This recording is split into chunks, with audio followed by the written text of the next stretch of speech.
Assalamualaikum warahmatullahi wabarakatuh. Innal hamdalillah nahmaduhu wa nasta'inuhu wa nastaghfiruh wa na'udzu billahi min sururi anfusina wa min sayyiati a'malina may yahdihillahu fala mudilla lahu wa may yudlil fala hadiya lahu. Asyhadu an la ilaha illallah wa asyhadu anna Muhammadan abduhu wa rasuluh la nabiyya wa la rasula ba'da. Di sini saya akan menjelaskan hal-hal yang bisa menjadikan sholat kita batal. Pembatal sholat adalah segala sesuatu yang menyebabkan sholat menjadi tidak sah jika dilakukan saat sedang sholat. Ada beberapa hal yang membatalkan sholat, baik yang berkaitan dengan syarat sah sholat, rukun sholat, maupun hal-hal yang dilarang saat sholat. Yang pertama, berhadas. Berhadas kecil atau buang angin, buang air kecil, dan buang air besar.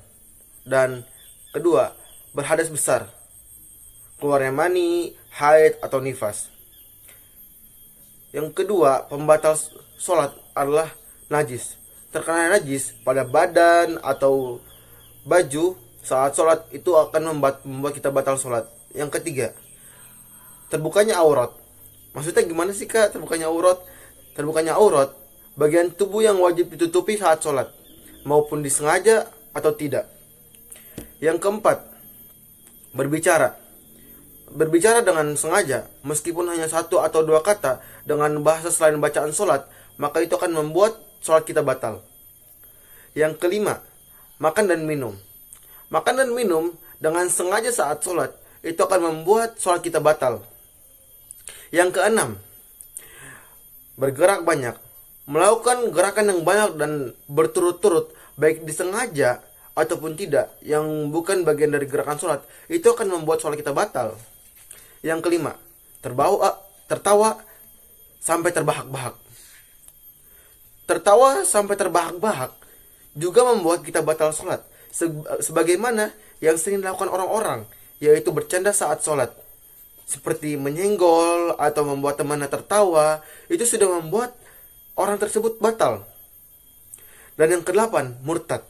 Sudah jelas, murtad atau keluar dari agama Islam itu membuat kita batal, atau membuat orang tersebut batal, dikarenakan dia telah keluar dari agama yang Rasulullah Shallallahu Alaihi Wasallam memberitahu tentang hal-hal yang sempurna di agama tersebut. Yang kesembilan, yaitu gila. Hilangnya akal atau gila itu bisa membuat kita batal sholat. Mungkin ada orang sholat setelah itu saat sholat dia menjadi gila, mungkin ada. Akan tapi ini adalah salah satu penyebab pembatal sholat, yaitu gila. Yang ke-10, tidak menghadap kiblat. Tidak menghadap kiblat itu salah satu pembatal sholat. Sedangkan Rasulullah Shallallahu Alaihi Wasallam selalu mengajarkan kita untuk selalu sholat menghadap kiblat. Bahkan Rasulullah Shallallahu Alaihi Wasallam berpindah posisi saat sholat ketika Jibril mengatakan atau memberitahu Rasulullah Shallallahu Alaihi Wasallam tentang kiblat yang Allah tetapkan, yaitu Ka'bah. Yaitu yang ke-11, meninggalkan rukun sholat. Meninggalkan salah satu rukun sholat, baik dengan sengaja maupun tidak sengaja, itu membuat kita batal sholat. Sebagaimana banyak sekali yang dikatakan oleh para ulama. Yang ke-12, mendahului atau terlambat dari imam. Allah alam, mendahului atau terlambat gerakan dari sholat dari imam itu bisa membuat kita batal. Yang ke-13, niat membatalkan sholat. Niat untuk membatalkan sholat saat sedang sholat itu telah membatalkan kita dalam beribadah kepada Allah Subhanahu wa Ta'ala. Yang ke-14, yaitu meragukan niat. Meragukan niat atau ragu-ragu apakah akan membatalkan sholat atau tidak, itu telah menjadi suatu hal yang membatalkan kita dalam beribadah kepada Allah Subhanahu wa Ta'ala. Yang ke-15, berubah niat.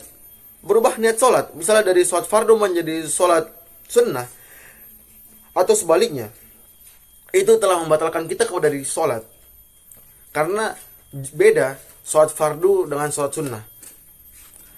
Dan jika ragu apakah sholat batal atau tidak, sebaiknya mengulangi sholat untuk memastikan keasliannya atau kesohihan sholat tersebut. Mungkin ini dari saya.